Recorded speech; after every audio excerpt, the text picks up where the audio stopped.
Assalamualaikum warahmatullahi wabarakatuh. Izin memperkenalkan diri, kami dari kelompok 11 izin mempresentasikan tentang Kesultanan Ternate. Saya Zubair, absen 36. Saya Habibah Ardini, absen 15. Saya Farul Barok, absen 13. Sekian dari kami, selamat menyaksikan. Letak wilayah Kerajaan Ternate.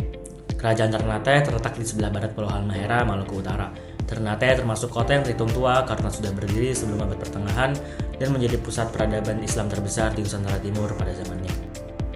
Sumber-sumber bukti Kerajaan Ternate. Sumber sejarah berupa benda dari Kerajaan Ternate. Kompleks pemakaman para raja Ternate yang di dalamnya terdapat makam Sultan Muhammad Uthman, Sultan Amiruddin Iskandar, dan lain-lain. Tempat berdoa, apanji-apanji, atau semacam bendera atau umbul-umbul kerajaan. Singgasana, mahkota, tongkat kebesaran, pedang, tombak, senapan, topi militer, baju besi, dan lain-lain. Peninggalan lainnya adalah benteng-benteng seperti Benteng Senata Lucia, Benteng Santo, dan lain-lain. Sumber sejarah berupa tulisan tentang Kerajaan Ternate. Hikayat Ternate atau Kronik Ternate ini merupakan sebuah kronik atau catatan sejarah tentang Kerajaan Ternate yang ditulis oleh para penulis dari Ternate sendiri. Kronik ini mencatat kejadian-kejadian penting, silsilah raja-raja, dan kehidupan sosial budaya di kerajaan tersebut. Buku sejarah Ternate karya De Klerk dan De Jong. Buku ini merupakan kumpulan surat-surat dan dokumen resmi yang ditulis oleh para pejabat VOC Belanda pada abad ke-17 yang berisi informasi tentang Kerajaan Ternate. Catatan perjalanan dari pelaut dan pedagang Eropa. Pelaut dan pedagang Eropa seperti Antonio Pigafetta, Tommy Pires, dan lainnya telah meninggalkan catatan tertulis tentang pengalaman mereka mengunjungi Ternate pada abad ke-16 dan 17 yang memberikan gambaran tentang situasi di kerajaan tersebut. Laporan resmi dari pejabat Portugis dan Spanyol. Pejabat Portugis dan Spanyol yang mengawasi perdagangan rempah-rempah di wilayah Maluku telah menulis laporan resmi yang mencakup informasi tentang Kerajaan Ternate. Naskah-naskah kuno. Naskah-naskah kuno seperti babat, hikayat, dan catatan sejarah lainnya yang ditulis oleh penulis Nusantara juga dapat memberikan informasi tentang Kerajaan Ternate. Dan terakhir, prasasti dan piagam. Prasasti dan piagam yang dikeluarkan oleh para Sultan Ternate dapat memberikan informasi tentang kebijakan, peristiwa penting, dan aspek lain dari kerajaan tersebut. Proses berdiri kerajaan. Sebelum kerajaan berdiri, awalnya ada 4 kampung di Ternate yang masing-masing dikepalai oleh seorang kepala marga. Lambat laun, 4 kampung ini membentuk sebuah kerajaan yang kemudian diberi nama Ternate. Kerajaan Ternate pada mulanya bukan kesultanan yang menganut agama Islam. Raja dan rakyatnya pun belum diketahui dengan jelas agamanya, tetapi diasumsikan memiliki kepercayaan animisme. Ternate dikenal sebagai kota penghasil rempah-rempah, sehingga penduduknya kerap berhubungan dengan pedagang dari Arab, Melayu, dan Tionghoa. Karena aktivitas perdagangan yang semakin ramai dan adanya ancaman dari para perampok, atas prakasa Momoleguna, pemimpin Tobona diadakan musyawarah untuk membentuk organisasi yang lebih kuat dan mengangkat raja. Pada tahun 1257, pemimpin klan Sampolo yang bernama Momole Chiko terpilih menjadi Raja Gapi pertama dengan gelar Bab Masyur Malamo. Kerajaan Gapi berpusat di kampung Ternate yang perlahan semakin besar dan ramai. Dalam perkembangannya, orang-orang lebih suka menyebut Kerajaan Ternate daripada Kerajaan Gapi. Keluarga Kerajaan Ternate baru secara resmi memeluk Islam pada pertengahan abad ke-15, lebih tepatnya pada masa pemerintahan Marhum.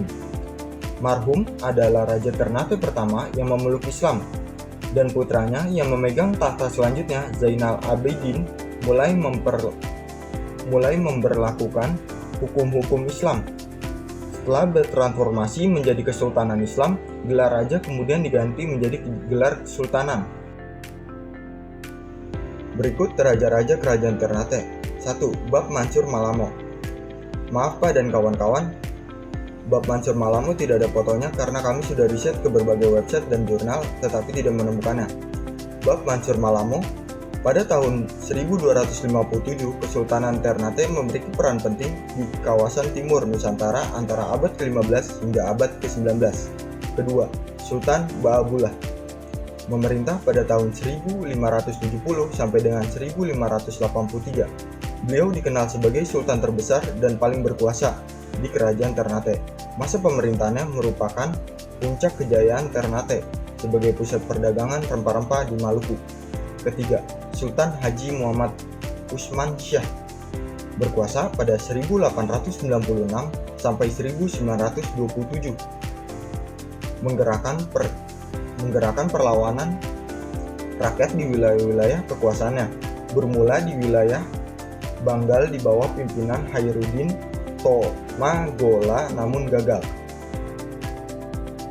Peristiwa penting yang dialami Kerajaan Ternate. 1. Penyebaran Islam. Kerajaan Ternate merupakan salah satu kerajaan Islam pertama di Maluku.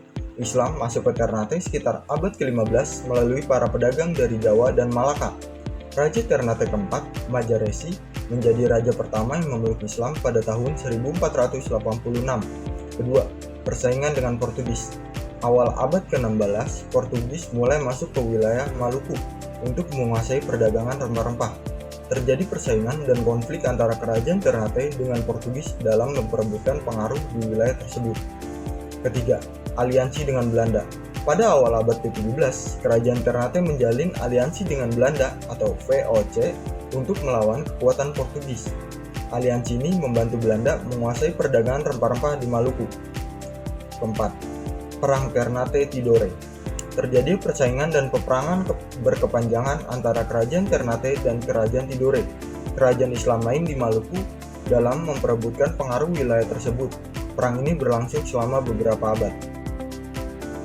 Penyebab keruntuhan Kerajaan Ternate. Kemunduran Kerajaan Ternate disebabkan jadi domba dengan Kerajaan Tidore yang dilakukan oleh bangsa asing, Portugis dan Spanyol, yang bertujuan untuk memonopoli daerah penghasil rempah-rempah tersebut. Setelah Sultan Ternate dan Sultan Tidore sadar bahwa mereka telah diadu domba oleh Portugis dan Spanyol, mereka kemudian bersatu dan berhasil mengusir Portugis dan Spanyol keluar Kepulauan Maluku. Namun kemenangan tersebut tidak bertahan lama sebab VOC yang dibentuk Belanda untuk menguasai perdagangan rempah-rempah di Maluku berhasil menaklukkan Ternate dengan strategi dan tata kerja yang teratur, rapih dan terkontrol dalam bentuk organisasi yang kuat. Peninggalan Kerajaan Ternate. Istana Sultan Ternate. Istana Sultan Ternate punya dua lantai yang menghadap ke arah laut. Wilayah istana dikelilingi perbentengan yang letaknya satu kompleks dengan Masjid Ternate. Yang kedua, Masjid Ternate. Masjid Ternate didirikan oleh Sultan Hamzah. Keunikan masjid ini yaitu memiliki atap bersusun 7. Masjid tersebut memiliki luas 22,40 meter dikali 39,30 meter dengan tinggi keseluruhannya yaitu 21,74 meter. Yang ketiga, senjata perang. Raja Ternate punya beberapa koleksi kebanggaan seperti halnya senjata dan alat-alat perang. Peninggalan senjata tersebut seperti tongkat kebesaran pedang, baju besi, tombak, senapan, topi militer, tameng, dan perisai. Mereka juga mempunyai peninggalan benteng. Yang pertama, benteng Kalamata. Yang kedua, benteng Castella. Yang ketiga, benteng Orange. Dan yang terakhir, benteng Pauco. Sekian presentasi dari kami, kurang lebihnya mohon maaf. Wassalamualaikum warahmatullahi wabarakatuh.